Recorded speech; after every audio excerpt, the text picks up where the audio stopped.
So minor అభిమాన జనయాత్ర అంట April 19 నుంచి శుక్రవారం వంశేందర్ రెడ్డి తరఫున నామినేషన్ దాఖలు చేయడానికి నేను వస్తున్నా.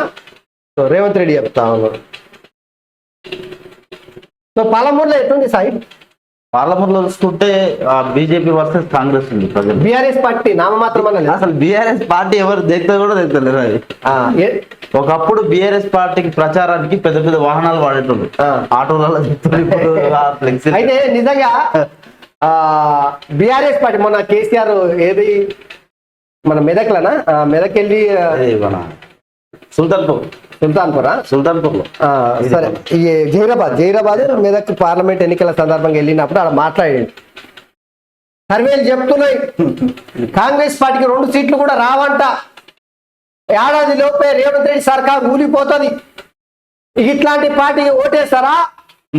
కేంద్రంలో బీజేపీ సర్కార్ దద్దమ్మ పార్టీ, ఆ పార్టీ అధికారంలోకి వచ్చే పరిస్థితి లేదు, ఆ పార్టీకి ఓటేస్తే మంజీర నదిని వేసినట్టే.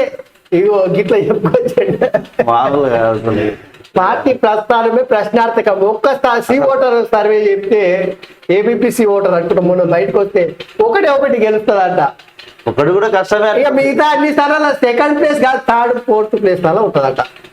ఎక్కడ బీఆర్ఎస్, ఎక్కడ టీఆర్ఎస్, ఎక్కడ కేసీఆర్? ఆకాశం అంతా ఎదిగిన కేసీఆర్ అమాంతం భూమి మీదకి వచ్చే తెలంగాణ ప్రజలకు సానుభూతి ఉండే, అరే కేసీఆర్ తెలంగాణ తెచ్చిండు. ఇంకా ఇప్పుడు అది కూడా లేకపోయింది. బిడ్డేమో తలగా పెట్టిండు, నన్నే అవమానిస్తారా? బిడ్డేమో సారదందల, తండ్రి కొడుకులేమో ఫోన్ ట్యాపింగ్ అలా. తండ్రి అయితే పక్క జైలుపోయే అవకాశం ఉంది, ఫోన్ ట్యాపింగ్. మరి చూడాలి. సో మొత్తం మీద అయితే పాలమూరులో BJP versus Congress party, DKR versus Vamshender Reddy. So ఇదే జరుగుతా ఉంది.